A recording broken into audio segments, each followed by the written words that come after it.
appreciate it. So this morning I want to talk about what might seem like some kind of basic information, but it's one of those things that I think is something that we need to talk about pretty regularly because it affects us so much. So I'm going to be reading out of James chapter 3. I'm not sure how many verses I'm actually going to get through, but we'll keep going. And while I'm up here speaking on this, the children are actually looking at the same idea, right? So it might not be the same scriptures, but they're working on the same lesson that we are up here.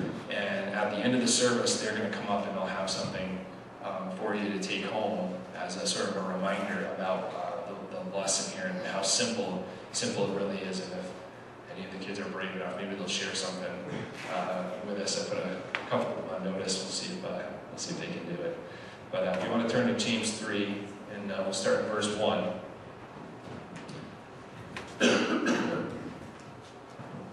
So it starts out, it says, "My brethren, let not many of you become teachers, knowing that we shall receive a stricter judgment." So there's this sort of warning built in here for teachers. And that might sound like that applies to me, and Bernie, because she's teaching, and Chris, and David, and the people that are teaching in the church, but I look at that as a much broader warning, right? So a lot of things that we do in life, we're sort of teachers by default, right? So if you're a parent, congratulations, you're a teacher, right? You are teaching your children every minute that you're around them, whether you know it or not, whether you're actually sitting down to say, hey, let me teach you something, or just the way you're talking and interacting, and suddenly they're talking and interacting the same way. Sometimes it's good, sometimes it's not good, and you go, where did you hear that? Well, I heard it yesterday when you were talking to mom, right? So we're teaching all the time. So parents, obviously, I think we even have a teacher or two. Chris is a teacher. So we have these people that are teaching all the time and mentoring grandparents. I think this is a broad warning for everybody. Not to say don't do it, but just to say that it's important how you teach. What you say that comes out of your mouth is really important, that you're going to be held accountable for that. So that's how it starts. Nice cheery message for you this morning. So verse 2, "For we all stumble in many things. If anyone does not stumble in word, he is a perfect man, able also to bridle the whole body." I find comfort in this. So we all stumble. So everybody on board with that? Everybody stumble? And we don't just stumble, we stumble in many things. Many things, I can relate to that. You say, okay, that's me. He's talking about me right now. I stumble in many things. Sometimes I stumble in one thing, and then I stumble in the same thing again. Is that just me, or anybody else do the same thing? Right? So sometimes it's more than one time, right? You go through this vicious cycle, and you're saying, God, thank you for your patience and your mercy, because I would have already slapped me in the back of the head and said, okay, stop, knock it off. But he says, if anyone doesn't stumble in word, he's perfect. He's a perfect man. If you can control what comes out of your mouth all the time, you have reached perfection, is what that says. That's how important what comes out of our mouth is that's the measure for perfection, is everything that comes out of your mouth is absolutely perfect. Anybody there yet? Anybody close? Anybody working on it? Working on it, okay. I think I could preach this message every single year, or every couple times a year, and every time it would be relevant and make sense, right? So this is sort of the thing that we have to keep in mind all the time, is that our words are so important, and that we have to constantly pay attention to what is coming out of our mouth. Foot and mouth syndrome, right? I've had it before, sometimes really, really bad, where I just, as soon as it comes out of my mouth, I literally just cringe. I go, oh my God, I cannot believe I just said that to that person. My most common prayer for a long time was that, God, please take away those words that I just said, right? But the thing is, once you say something, can you take it back? Man, you wish you could sometimes, really, really quickly you wish you could, especially when we're emotional, right? That's when you got to be careful what's coming out of your mouth. Obviously with your family, you have to be careful, right? Kids can be stressful, situations can be stressful, marriages can be stressful, things like that. And when you're emotional, you have to be so careful what's coming out of your mouth. You know what the best thing to do is just to zip it, right? Just like, hey, let's talk about this later or something if you can, and just don't talk at all. Or some people count to 10 or something like that, but be so careful what comes out of your mouth when you're upset about things. Let's go to verse 3. It says, "Indeed, we put bits in horses' mouths that they may obey us, and we turn their whole body." And verse 4 says, "Look also at ships, although they are so large and are driven by fierce winds, they are turned by a very small rudder wherever the pilot desires."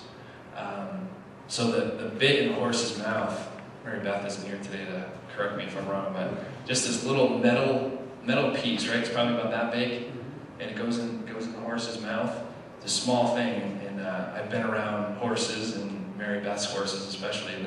They're big animals. They are powerful, and it is something to respect them when you're there. But when you're on that horse, that little piece of metal placed in the mouth, and you have control over that animal. You get to tell the animal when to stop, this way, that way, back up, go faster, all these kind of things with that little bit in the mouth. And the same thing with the rudder, right?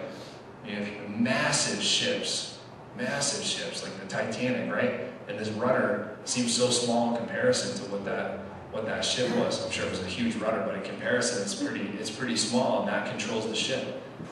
This is our tongue, right? This is the words that come out of our mouth. Control where we go, what we do, what happens to us. Has anyone ever been in a situation and what came out of your mouth completely changed the situation? I probably think a lot of bad situations first pop up, right? And we have had those situations where something just pops out of your mouth, you wish you could take it back and you can't, and it completely changes the dynamic. I've been that guy in meetings before, 20, 30 people, and I think everybody's thinking the same thing that I am, and I'm the guy to raise my hand and say, "Yeah, but what about blank?" And everybody goes, you know? And I wish I hadn't said it for a moment, and then it completely changes the conversation, and we get to a good place, or I really wish I hadn't said it.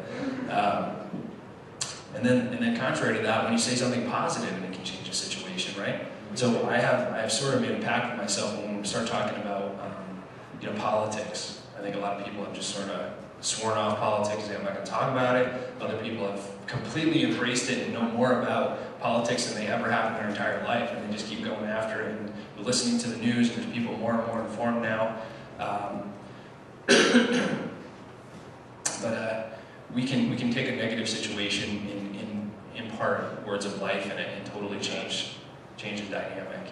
Because we all agreed, most of you were here, a couple of you weren't, so you got to get up to speed, that 2017 is going to be a good year. Right? 2017 is going to be a good year, and we are going to make it a good year. We're going to make it a good year. And this is going to be key, is what comes out of our mouth. So we're going to keep saying it's a good year, right? How was last week? Still got to tell the truth, you know. I hope it was wonderful, and I hope it was good. And it's okay to have little bad moments, but don't ever let a bad moment become a bad hour and a day and steal that joy from you. So we're going through things, but overall, let's make it a good year and a good day. How many of you had a good day yesterday? Was it a good day? It was a good day? Yeah? Why was it a good day? What'd you do? Woke up, felt good? Right? You're alive? Got some things done? Look at the positive things, and I think that's part of it too, is reflecting on your day and pick out the positive things that we're going to meditate and build on those. Let me skip to verse 5 here. Even so, the tongue is a little member and boasts great things. See how great a forest a little fire kindles. A little later in James it says, be swift to hear, slow to speak, and slow to wrath. There's a lot of wisdom in that, right? Swift to hear, be quick to listen and hear, slow to speak, right? And slow to wrath. How many people Either you're that person, or you know that who the person is you start talking before the person even finishes what they were saying. Right? You jump right in and you start talking. The person hasn't even finished what they're going to say, and you jump right in and start talking. So wisdom would tell us, listen, really listen to people. I think if we could get that skill down, we listen to people, I think the world would be a better place immediately. Just listen to each other. Even people you disagree with, especially people you disagree with. How about that? How about that? Listen to people, listen to their perspectives. Swift to hear, and then slow to speak. You take the time to think about it before you say anything, and slow to wrath. What are we getting all upset about? What are you upset about? Why are people so upset? Why are they so angry? I ask that when I'm driving around and people are, swearing in their cars and driving like crazy. What are they so angry about?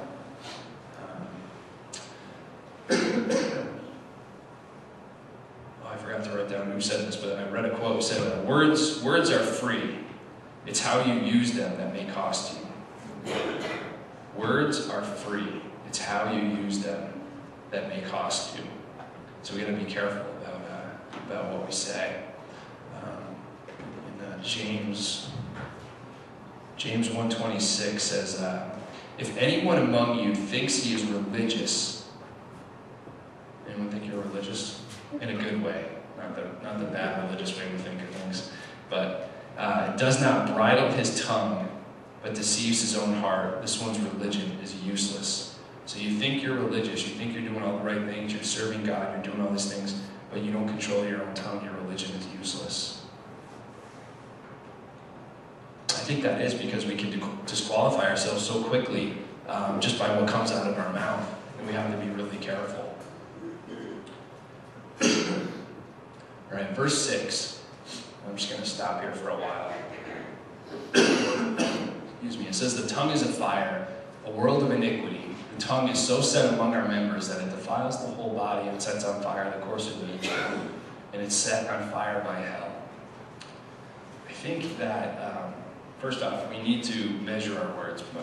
Pastor Bob Lieber used to say you need to measure your words, and he said, think about before you talk.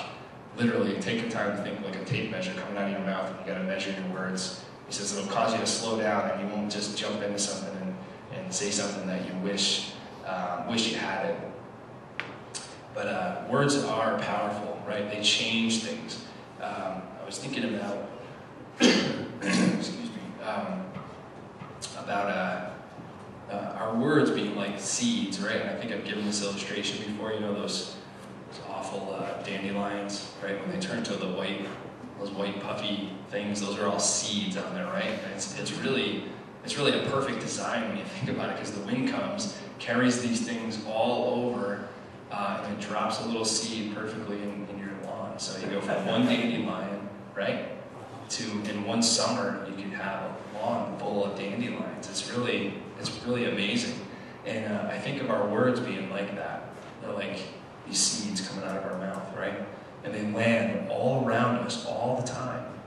And they change the environment, right? They change what's happening around you, either from your nice green grass into weeds, or you're planting, like beautiful, positive things all around you, and it changes your environment. When we moved into the house that we're in now, I think we're coming up on 5 years. Yeah, about almost 5 years or so. We looked at this one part of our yard, and we wanted to put a garden in there. And it was full of rocks, poison sumac, weeds, not just weeds, but like these vines that are like straight from the pits of hell. These things are like these incredible roots on them, and they climb all over everything, and they just like, if you pull them out, just like 3 more pop up, like the really difficult stuff. The thing was like infested with woodchucks and all these things that you would not want. Anything you wouldn't want in a garden was in this area. Oh, and it was full of junk too. We found that after we pulled all this stuff out, and then we started to rototill it, and we found that this was their old landfill. So we pulled out doors and furnace parts and bottles and all this kind of stuff. It just was not a good place to have a garden. So I think in life you have situations that are like that, right? You come across a situation that just seems to be full of obstacles. Everything you try to do, something seems to hinder you, right? Weeds, junk, woodchucks. I don't know if anybody loves woodchucks, but they're not my favorite animal. And they just, it kind of keeps battling you all the time because of all this stuff that's here. You imagine this beautiful garden, this beautiful vegetable garden, perfect rows and good soil and all this, but yet you get in the situation and it's frustrating, It's like it takes a lot of effort to get through it, and it takes a long time to change it. So we went at it for a long time, months. The woodchucks were the last thing to go, but we got everything else out. These weeds and the rocks, and we started to till and got the junk out, and then we started to put what we wanted in there. And I think sometimes, in our lives when we have these terrible situations, if we're really honest with ourselves and we step back and we say, how did this situation get so bad? Can we take some ownership of it with our words, right? So how did this situation get so bad? How did it get so frustrating? How did I get so upset and angry about this situation? Well, it started out bad. How many of you just fall into bad situations? I do, right?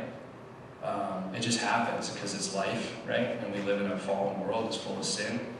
And sometimes these situations get worse and worse and worse.